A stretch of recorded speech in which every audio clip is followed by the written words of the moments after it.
Here's my day 2 at the hospital. And yes, I'm alone. Kasi si Sebastian nasa work. Since hindi naman pwede ng hindi inaalaw ang watcher dito sa Germany. So we decided to just go to work since the visitation hour is at 2 p.m. pa. 2 p.m. till 8 p.m. So mamaya, yung work niya is until 4:15 p.m. So didiretso siya dito. It's still early in the morning, guys. Still 7:50. And pinuntahan ako sa room. I was requested to come here for CTG.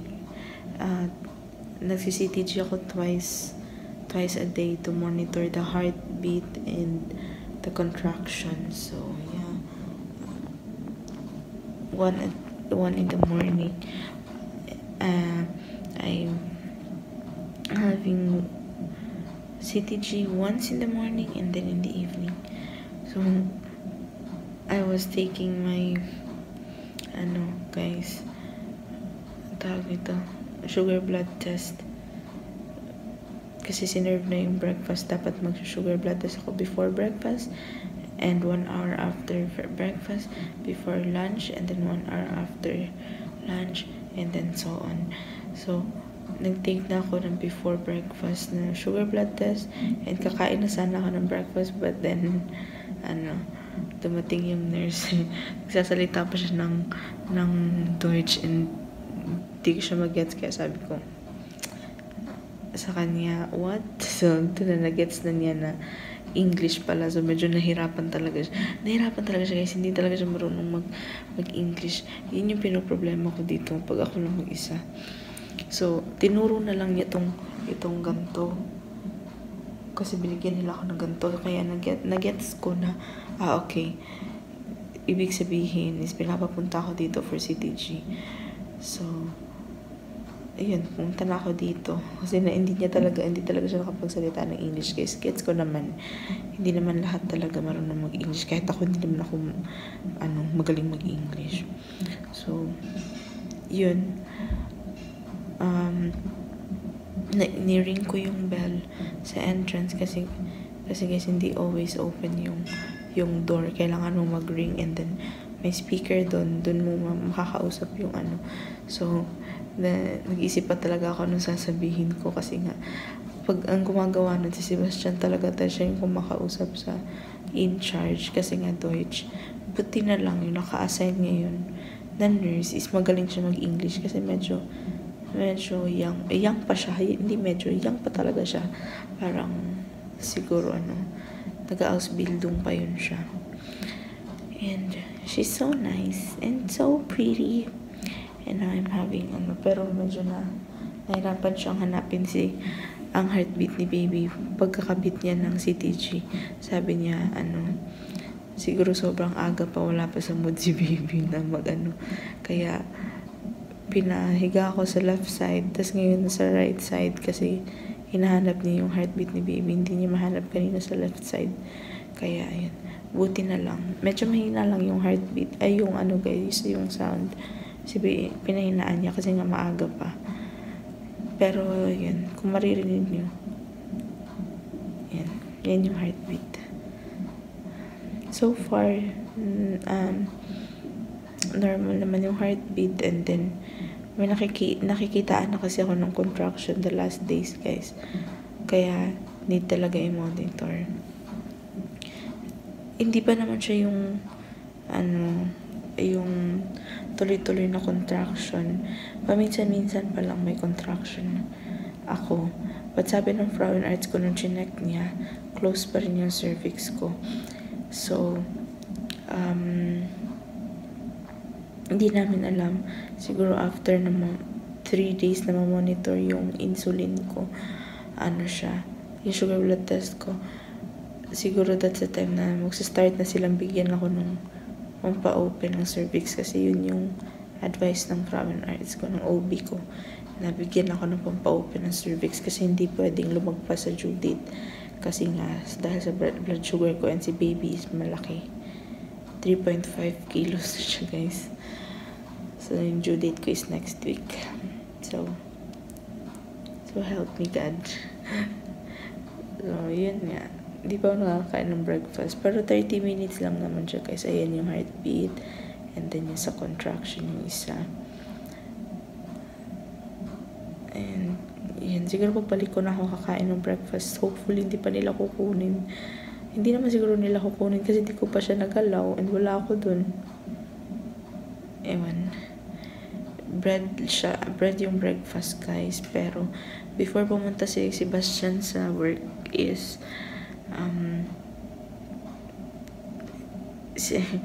nakiusap ako sa kanya kung kaya niyang gumising ng maaga para magluto ng rice and egg. Tapos buti na lang guys, maaga siyang nagising. Dinala niya kanina mga around 5 a.m. Kasi hindi pa siya pwede pumasok. So, lumabas ako para pick upin. And yun, nakaluto siya. Sana nga lang luto talaga yung rice. Kasi guys, hindi ko talaga kayang, hindi ako makakasurvive ng walang rice or kahit egg na lang. Kasi siniserve nila dito, no? Yung bread. Ewan ko, hindi ko alam kung mabubusog ako pag ganun lang. And yeah. So, I'll just update you later.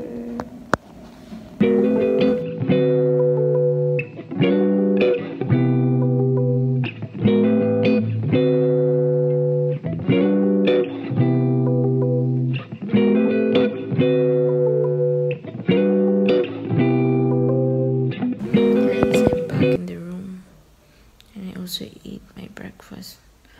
Guys, naantok talaga ako. Kaso, pag nakakatulog na ako, may kumakatok na naman. Kasi chine-check nila yung result ng sugar blood test ko. And yung blood pressure ko. And my temperature. Tignan niyo yung mata ko guys. Nangingitim na, nanglalalim na. Kasi nakakatulog na ako ng ilang minutes. Tapos biglang magigising na naman ako kasi may kakatok. Parang ayaw ko na tuloy matulog. Pagod ako guys. Hindi kasi ako nakatulog last night kasi nanibago ako sa room. And ako lang mag-isa.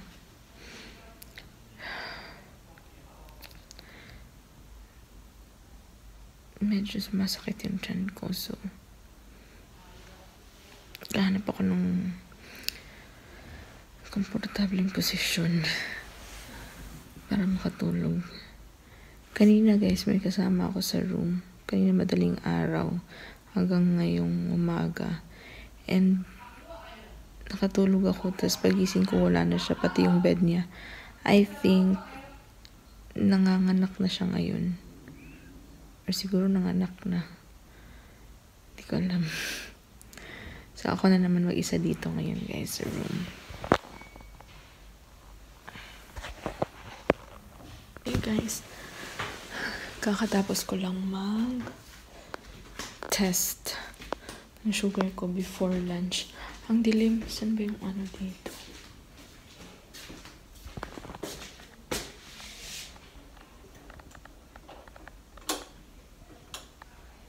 Yun.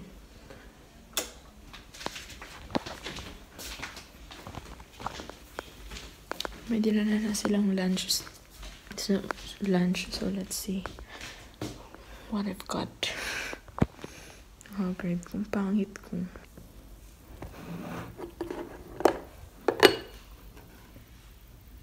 Okay. What's that? My goodness.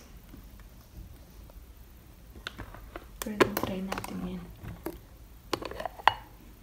And salad. Dressing. Yeah.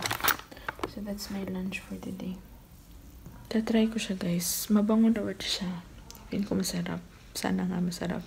So I will try it. Anyway, I still have rice left from this morning. So kung hindi ko siya nabetan, yun yung kakainin ko. So moment of truth.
ko talaga siya kaya, guys.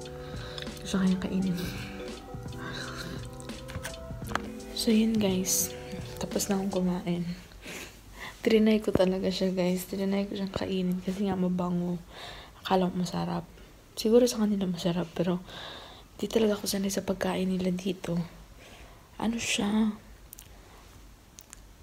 Parang cucumber na in-steam, tapos nilagyan ng, ewan ko ano yung yellow sa taas. Hindi ko siya mag-gets. Yung white, para siyang soup ba yun? Okay naman.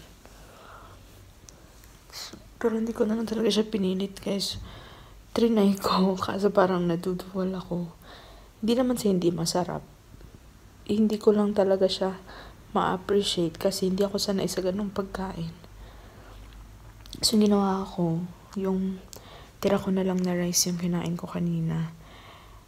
And, yeah, I know na ng rice may sugar din. Pero, hindi ako bumabanat sa sugar. Yung egg, yung binabanatan kong kainin. And, may boiled egg din ako. So, yun yung kinain ko. Onting rice lang, tsaka yung egg.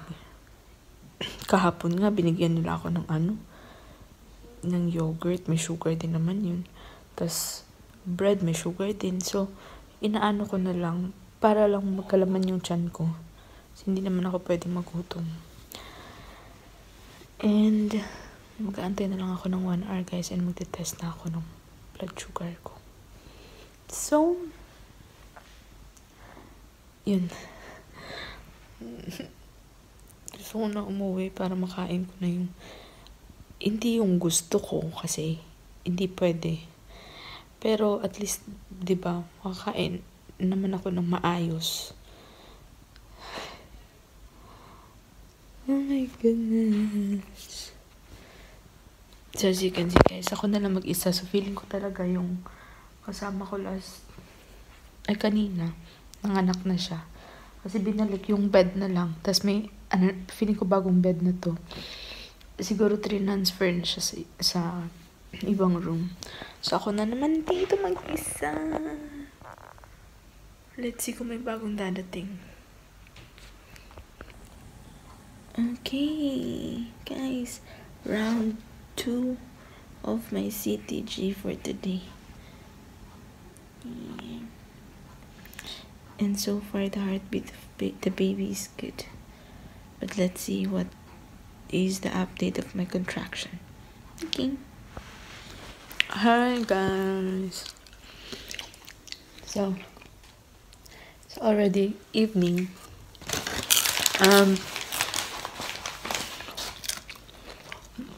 May nagdala na ng food dito. But it's bread, so I didn't eat it. Sebastian bought lumpia, spring rolls. Ito yung kinakain namin ngayon. I need to eat something because I need to do a test again.